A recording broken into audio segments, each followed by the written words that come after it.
రోజు చాలా ప్రత్యేకమైన రోజు అని చెప్పుకోవాలి. ఎందుకంటే ఆ సూర్యపుత్రుడు శని భగవానికి సంబంధించి జయంతి అన్నమాట. జయంతితో పాటు ఈ రోజు ఇంకా ప్రత్యేకమైన రోజు కలిసి వచ్చింది మనకి శనివారం, అదే విధంగా జ్యేష్ఠ అమావాస్య అన్నమాట. అయితే మన జాతకంలో అనుకోవచ్చు, రాశుల పరంగా అనుకోవచ్చు, శని ప్రభావం ఎక్కువ ఉన్న వాళ్ళకి ఈ రోజు ఆ శని భగవాన్ని దర్శనం చేసుకుంటే మంచి ఫలితాలను ఇస్తుందని అంటూ ఉన్నారనమాట. అయితే స్వామివారి దర్శనం చేసుకోవడానికి తెల్లవారు నుంచే చాలా మంది అయితే భక్తులు రావడం జరుగుతుందండి. ఇప్పుడు ప్రస్తుతం చూసుకున్నట్లయితే కొంత వందల మంది ఉన్నారు. ఈ చూసిన కొద్ది కూడా జనాలంటూ చాలా వరకు పెరిగిపోతూ ఉన్నారు. లైన్ మనం చూసుకున్నట్లయితే చాలా దూరం ఉందండి. అయితే స్వామివారికి సంబంధించి పూజా కార్యక్రమాలను అనుకోవచ్చు, స్వామివారికి సంబంధించి అభిషేకాలు, అదే విధంగా దానానికి సంబంధించి ఇవ్వడానికి మన వెనక చూస్తుంటే మీకు కనిపించండి చాలా మంది భక్తులు అయితే రావడం జరుగుతుంది. అయితే జాతకంలో మనకి ప్రత్యేకంగా ఏలినాటి శని అనుకోవచ్చు, రాశుల పరంగా అర్ధాష్టమ శని ఇలా ఉన్న వాళ్ళకి ఈ రోజు స్వామివారి దగ్గరకు వచ్చి దర్శనం చేసుకున్న, స్వామివారికి అభిషేకం చేసుకున్న, దానం చేసుకున్న మంచి ఫలితం ఉంటుంది ఈ సంవత్సరం అంతా అని భక్తుల నమ్మకం అండి. అందుకు చాలా మంది రావడం జరుగుతుంది. అయితే స్వామివారికి సంబంధించి ప్రత్యేకమైన కార్యక్రమాలు కూడా మనం ప్రత్యక్షంగా చూద్దాము. అయితే మనకి మింటి కాంపౌండ్ ఉన్న శనేశ్వర స్వామి ఆలయం దగ్గర అయితే మనం ఉన్నాం అండి. ప్రస్తుతం మనతో ఉన్నారు ఆలయ చైర్మన్ శివకుమార్ గారు.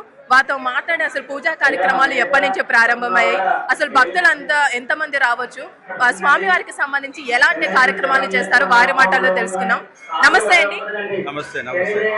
శని జయంతి సందర్భంగా మనం చూస్తూనే ఉన్నాము, చాలా మంది భక్తులు రావడం జరుగుతుంది. అయితే స్వామివారికి సంబంధించి కార్యక్రమాలు ఎప్పటి నుంచి ప్రారంభమయ్యాయండి? తెల్లవారుజామున 1 గంటకి విశిష్ట శనేశ్వరాలయం, ఇది సెక్రటరియట్ వెనుక ఉన్నటువంటి శ్రీ త్రిశక్తి హనుమాన్ దేవస్థానం మింట్ కాంపౌండ్ ఖైరతాబాద్లో ఉన్నటువంటి విశిష్ట శనేశ్వరాలయం దర్శించడం కోసం ఈరోజు ఉదయం 1 గంట నుంచి వేలాది మంది భక్తులు శనేశ్వరునికి తైలాభిషేకం సమర్పించి ఆంజనేయ స్వామిని దర్శించుకోవడం వల్ల మాకున్నటువంటి బాధలు, మా మనసులో మెదులుతున్నటువంటి ఆలోచనలకి ఒక మార్గం ఆ భగవంతుడు చూపిస్తాడన్నటువంటి పూర్తి నమ్మకంతో, విశ్వాసంతో శనేశ్వరిని దర్శించుకుంటున్నారు వేలాది మంది భక్తులు. మరి ముఖ్యంగా ఈ దేవాలయం ఒక ప్రాముఖ్యత ఏమిటంటే, ఈ దేవాలయం శని సిగ్నాపూర్లో ఉన్నటువంటి శనేశ్వరుని ఆలయం ఏ మాదిరిగా ఉంటుందో రిప్లికా ఆఫ్ శని సిగ్నాపూర్గా ఈ టెంపుల్ని రూపాంతరం చెందుకున్నది. ఈ టెంపుల్ ఒక ప్రత్యేకత మరొకటి ఏమిటంటే, శని సిగ్నాపూర్లో విగ్రహం పాల్సా నదిలో దొరికింది. ఆ పాల్సా నదికి లో ఉన్నటువంటి వృశ్చికని, మట్టిని సేకరించి ఈ శనీశ్వరుని విగ్రహ ప్రతిష్ట కంటే ముందు ఆ మట్టిని పూర్తిగా అందులో పెట్టి ఆ విగ్రహ స్థాపన చేయడం. సో భక్తుల కోరికలు ఖచ్చితంగా నెరవేరుతాయని పూర్తి నమ్మకంతో ఈ రోజు భక్తులందరూ ఇక్కడ రావడం జరుగుతున్నారు. అంటే మనకి ప్రతి ఆలయాల్లో నవగ్రహాలు అంటూ ప్రత్యేకంగా ఉంటాయండి. ఇలా శని భగవానికి సంబంధించి ప్రత్యేకమైన ఆలయం అరుదుగా ఉంటాయి. ఇప్పుడు మన ఇక్కడ కూడా ఉందని చెప్పుకోవచ్చు స్వామివారికి సంబంధించి.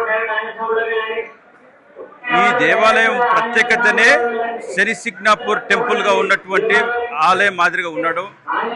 ఆంజనేయ స్వామిని వెంటనే దర్శించుకోవడం అనేది ఎక్కడ దొరకదు. సో శనేశ్వరుని దర్శించుకుంటే మరుక్షణ ఆంజనేయ స్వామిని దర్శించుకుంటే ఆ బాధలు తొలగిపోతాయి అనేటువంటి పూర్తి విశ్వాసం, పూర్తి నమ్మకం అందరికీ.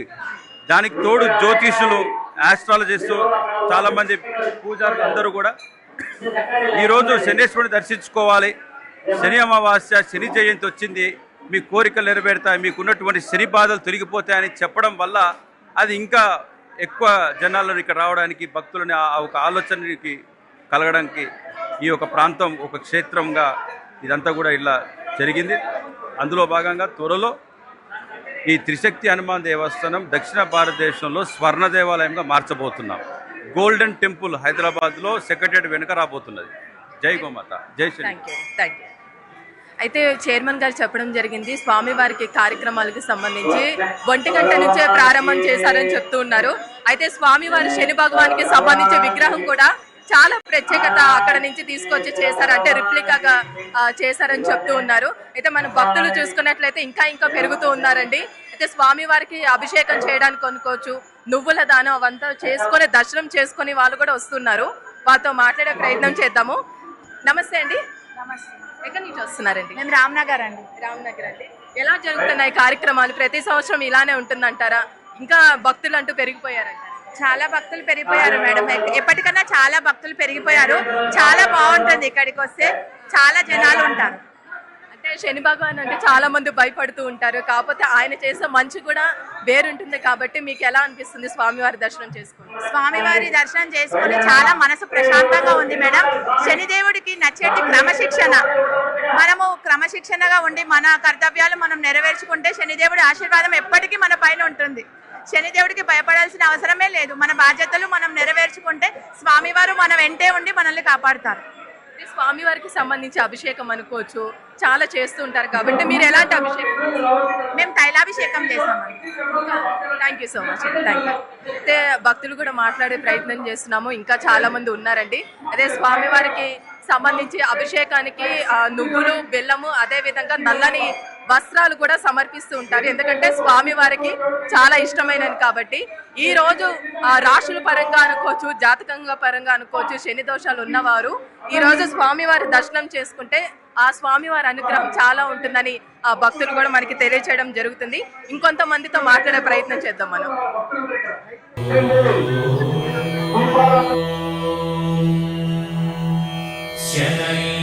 శనైశ్చరాయ నమః.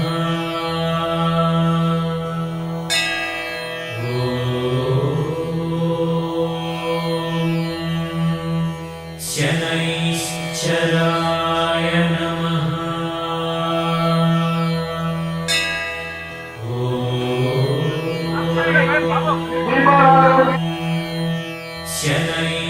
శనైశ్చరాయ నమః.